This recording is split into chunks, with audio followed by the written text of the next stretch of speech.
Ciao a tutti, benvenuti in questo nuovo video. Oggi andremo a recensire l'SMSL PA40, che è un piccolo amplificatore in classe D dotato anche di un telecomando.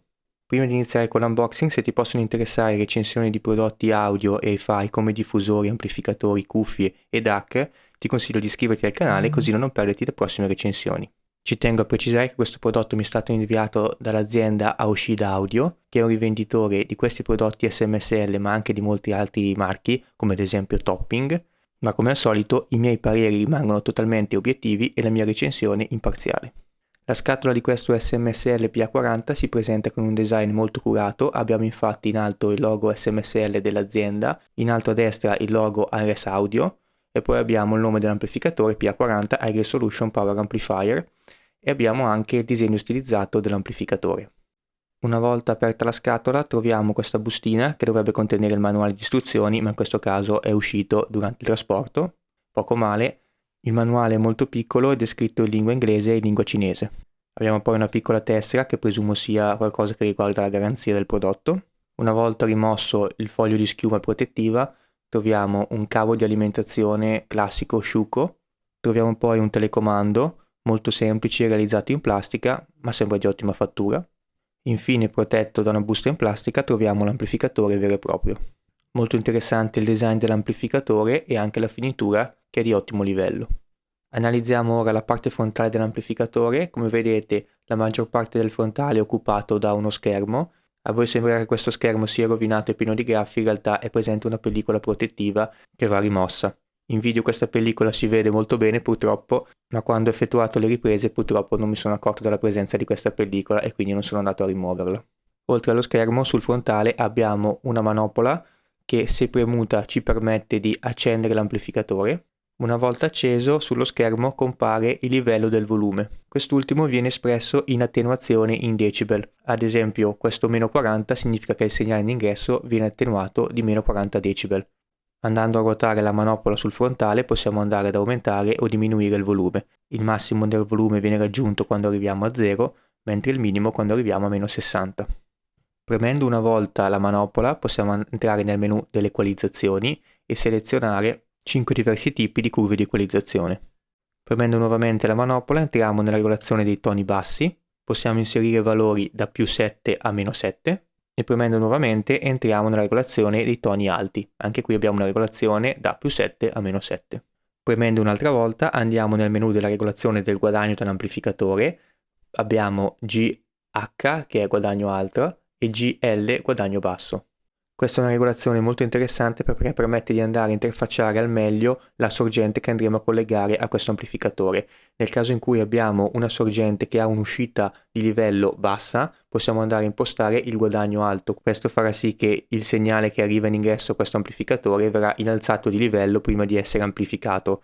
Quello che vi consiglio è di provare prima l'amplificatore con impostazione di guadagno basso, che è praticamente l'opzione standard. Nel caso in cui ascoltando alcuni brani arriviate al massimo del volume e abbiate bisogno di più pressione sonora, vi consiglio di andare a cambiare l'impostazione e provare con il guadagno alto. Un errore molto comune infatti è quello di pensare che un amplificatore con il volume posto al massimo eroghi la massima potenza, o che ad esempio lo stesso amplificatore con il volume posto a metà eroghi metà della sua potenza di targa. In realtà non è affatto così. Un amplificatore potrebbe avere il volume al massimo, potrebbe stare erogando neanche un quarto della potenza dichiarata, magari perché la sorgente che gli è stata collegata ha un'uscita abbastanza bassa.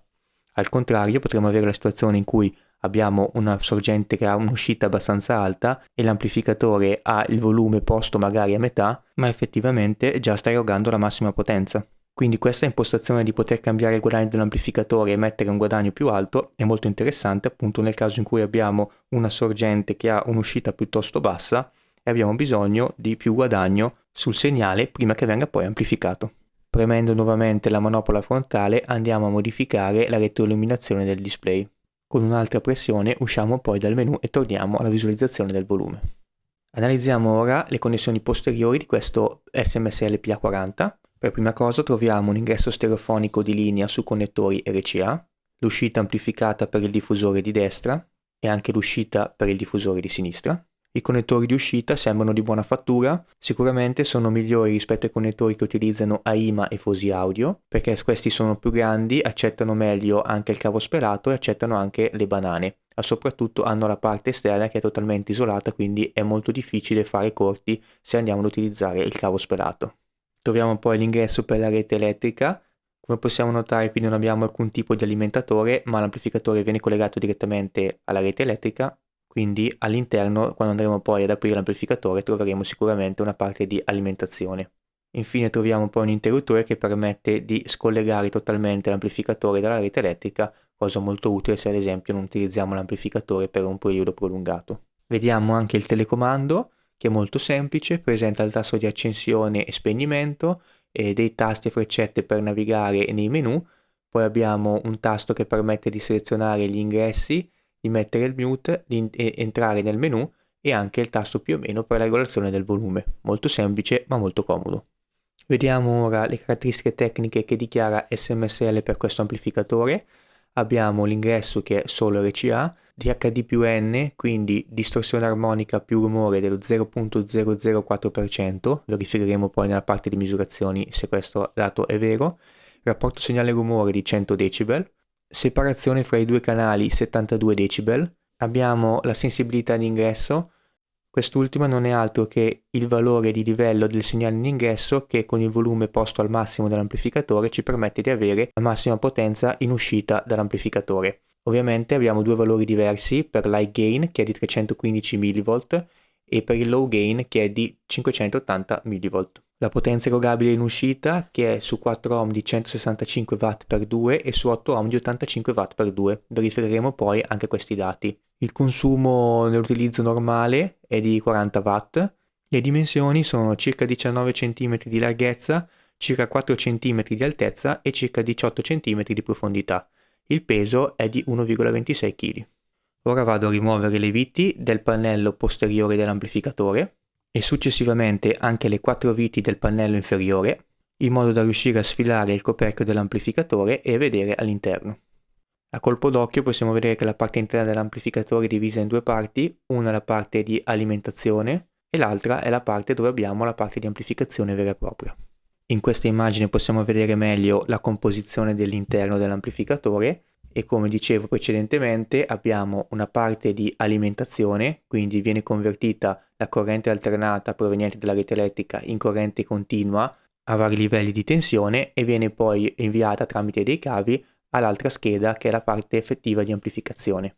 Nella parte di amplificazione troviamo due condensatori elettrolitici da 50 volt e 1000 microfarad ciascuno, che sono posti molto vicini al chip di amplificazione e hanno il compito sia di livellare ulteriormente la tensione proveniente dall'alimentazione, ma sono anche una riserva di energia immediata per il chip di amplificazione. Quest'ultimo non è il classico Texas Instruments TPA3255, ma è un chip della Infineon ed è l'MA5332.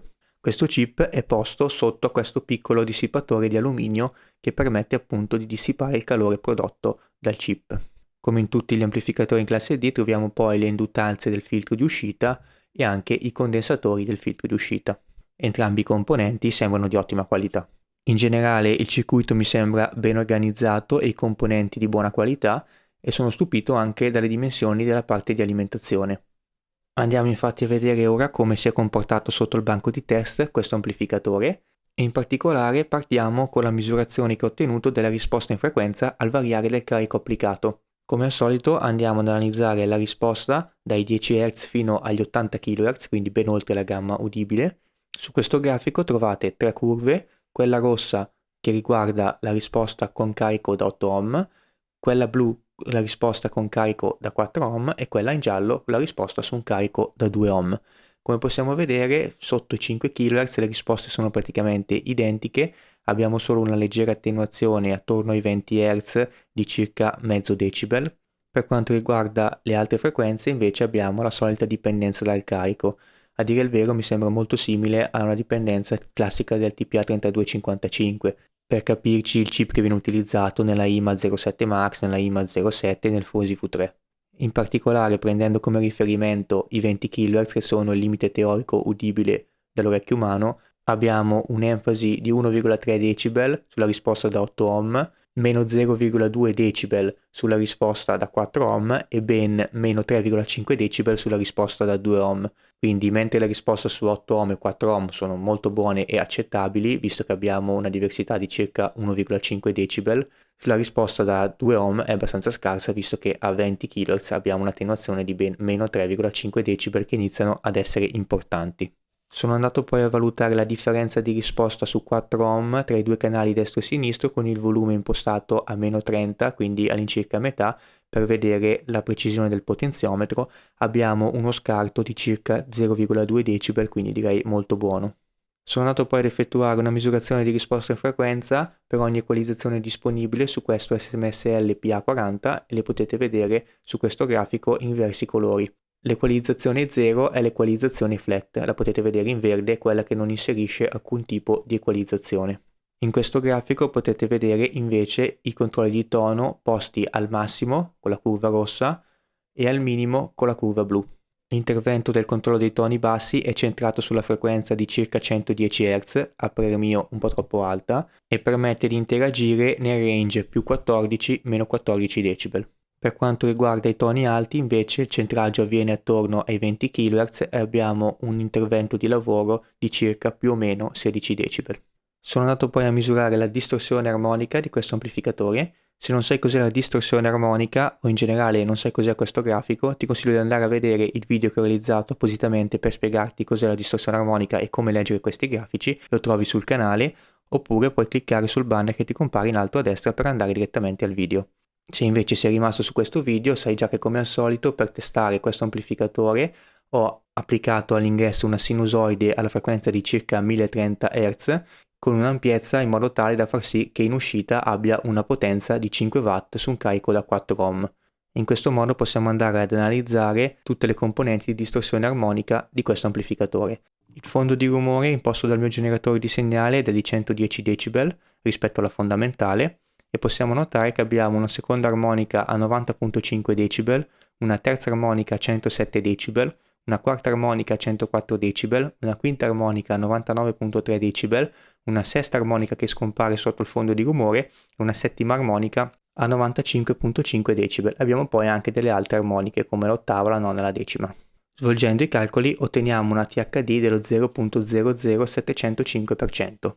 La cosa interessante è che la distorsione maggiore è una distorsione di seconda armonica e non di terza armonica, anzi la terza armonica è molto limitata. Ricordo infatti che le armoniche pari come la seconda, la quarta e la sesta sono le armoniche meno fastidiose, al contrario più piacevoli all'orecchio umano e sono infatti quelle prodotte di solito dagli apparecchi valvolari, mentre le armoniche dispari, terza, quinta, settima, sono quelle più fastidiose all'ascolto. Inserendo questo amplificatore nella classifica della distorsione di tutti gli amplificatori che ho testato finora sul canale, vediamo che si posiziona nelle retrovie, anche se c'è da notare una cosa. Si posiziona dopo tutti gli amplificatori con TPA 3255, quindi effettivamente il chip di Texas Instruments ha un po' di distorsione in meno, ma stiamo parlando comunque di valori molto bassi. Come possiamo vedere infatti le barre di questo grafico sono molto simili. Si posiziona davanti all'SMSL A50 che come possiamo vedere però ha una distorsione molto maggiore rispetto a questo SMSL PA40.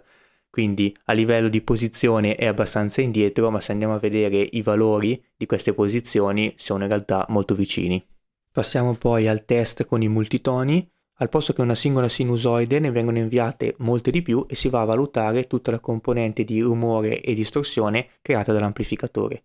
Possiamo vedere che abbiamo una media di rumore più distorsione di circa 90 decibel su tutto l'arco delle frequenze, con un aumento dai 10 kHz ai 20 kHz dove abbiamo la distorsione maggiore che è di circa 79.7 decibel di differenza rispetto al segnale dei multitoni.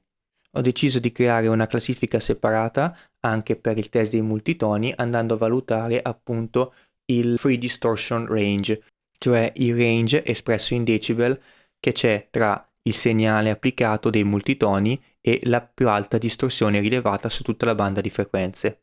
Nel caso dell'SMSL PA40 questo valore è di 79.7 decibel. Possiamo notare che si posiziona al sesto posto, anche se i valori come prima sono molto simili, e si trova dietro alla IMA A70, ma davanti al Fosi BT30D Pro che utilizza un chip TPA3255. Anche nel test in multitoni questo SMSL PA40 si è comportato molto bene. Vediamo i grafici di distorsione in funzione della potenza erogata dall'amplificatore che ho ottenuto. In questo modo andiamo anche a valutare la reale potenza erogabile da questo amplificatore. Per primo ho testato l'amplificatore con un solo canale in funzione. In questo caso abbiamo ottenuto 71 watt su un carico da 8 ohm, 134 watt su un carico da 4 ohm. Ho deciso di testare anche l'amplificatore su un carico da 2 ohm e abbiamo ottenuto ben 256 watt su un carico da 2 ohm. Questo con una THD massima dell'1%. Ho ripetuto poi i test utilizzando questa volta entrambi i canali contemporaneamente per andare a vedere quanta corrente effettivamente riesce ad erogare la parte di alimentazione. Abbiamo che su un carico da 8 ohm il valore rimane identico, 71 watt. Sul carico da 4 ohm abbiamo 132 watt al posto di 134, quindi anche qui valori praticamente identici. Ciò significa che l'alimentatore è ben dimensionato e riesce ad erogare abbastanza corrente per far sì che entrambi i chip riescano a raggiungere la massima potenza anche su un carico basso come il 4 ohm contemporaneamente. Come al solito, quindi, i dati dichiarati di potenza nelle specifiche tecniche erano un po' abbondanti, ma neanche di troppo. Molto probabilmente i dati dichiarati facevano riferimento ai dati di potenza con una distorsione massima ammessa del 10%. A parer mio non ha alcun senso, visto che una distorsione del 10% è molto alta, è molto più interessante prendere come punto di riferimento massimo una distorsione dell'1%. Inserendo questo SMSL PA40 nella classifica in funzione della potenza degli amplificatori che ho testato finora sul canale, vediamo che si pone esattamente al centro, in particolare tra la IMA 07 Max in funzione mono e la IMA Decoder Amplifier, e vediamo che praticamente si trova a valori quasi identici a due amplificatori che hanno il chip TPA3255. Quindi questo chip dell'Infineon è molto interessante perché ha valori sia di risposta in frequenza al variare del carico molto simili al TPA3255, valori di potenza molto simili anch'essi al TPA3255 e anche dei valori di distorsione che bene o male sono pressoché molto simili. Parliamo ora delle note d'uso ed ascolto di questo amplificatore.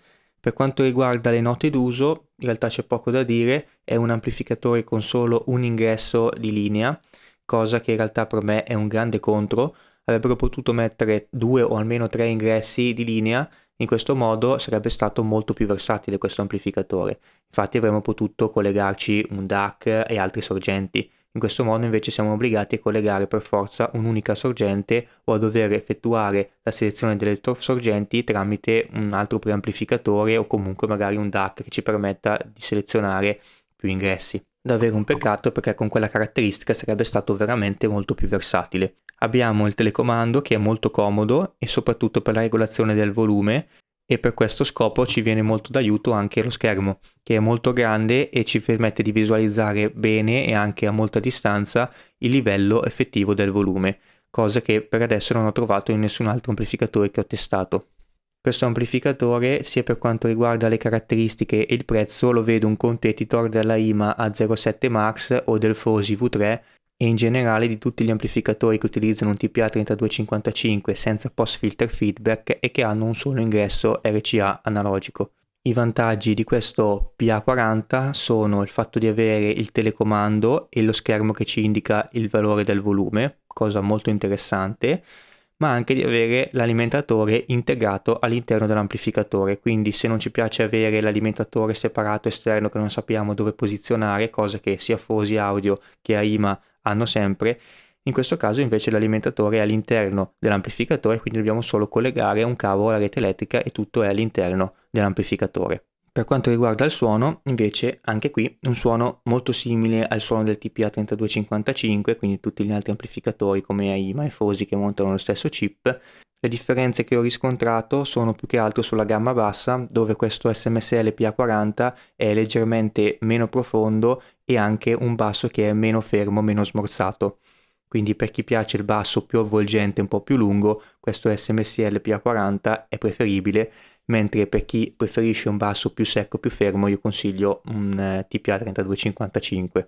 Teniamo sempre presente che sono differenze di ascolto veramente minime e non è così semplice riscontrarle. Per quanto riguarda medi e alti, molto bene, sono infatti molto ben definiti e bilanciati. Ho testato questo amplificatore prevalentemente su diffusori da pavimento con una sensibilità di 87 decibel un metro e un'impedenza nominale di 6 ohm. Molto buono anche il rumore di fondo, che è appena percepibile quando andiamo ad avvicinare l'orecchio ai diffusori, mentre nella posizione d'ascolto, che nel mio caso dista circa 2 metri, non è per niente udibile. Per quanto riguarda la potenza a disposizione, secondo me è in grado di pilotare il 90% dei diffusori domestici e anche di permetterci di raggiungere un ottimo livello di pressione sonora anche in stanze medio-grandi. Eccoci i voti finali. Per la potenza ho dato un 8, per le misurazioni un 8,5, per il suono un 8,5, per il design un altro 8,5, per la versatilità un 7 e per il rapporto qualità-prezzo un 8,5. Questo prodotto si trova sia sul sito di Aoshida Audio, e vi lascerò il link in descrizione, ma anche su Amazon, venduto sempre da Aoshida Audio al prezzo di 139 euro. Prezzo a parer mio molto interessante per questo prodotto. Se pensiamo che una IMA 07 Max costa circa 123 euro, qui con pochi soldi in più abbiamo anche la possibilità di avere uno schermo per la visualizzazione del volume e anche un telecomando. Vi ricordo che in descrizione al video trovate il link per andare a controllare il prezzo su Amazon di questo amplificatore, visto che i prezzi su Amazon cambiano di giorno in giorno, vi consiglio di andare a controllare che il prezzo sia lo stesso, visto che io registro i video molto prima rispetto a quando vengono pubblicati. Nel caso in cui Aoshida Audio mi dia un codice sconto sia per il sito oppure per Amazon, vi lo lascerò in descrizione al video, così potrete usufruire di un eventuale sconto. E vi ricordo che il link Amazon che trovate in descrizione è un link affiliato con Amazon, quindi se deciderete di mettere nel carrello questo amplificatore o qualsiasi altro prodotto che vi serva su Amazon, passando tramite il mio link, quando poi effettuerete l'acquisto, per voi il prezzo non cambierà neanche di un centesimo, ma Amazon riconoscerà una piccola percentuale che potrò utilizzare per fare degli upgrade al canale YouTube. Vi ringrazio in anticipo se deciderete di supportarmi tramite questo metodo. Grazie per aver visto il video fino a questo punto, ti ricordo di iscriverti al canale se ancora non l'hai fatto e di lasciare un like se il video ti è piaciuto. Per te sono dei semplici click, ma per me sono un ottimo stimolo per continuare con questo progetto. Grazie e al prossimo video.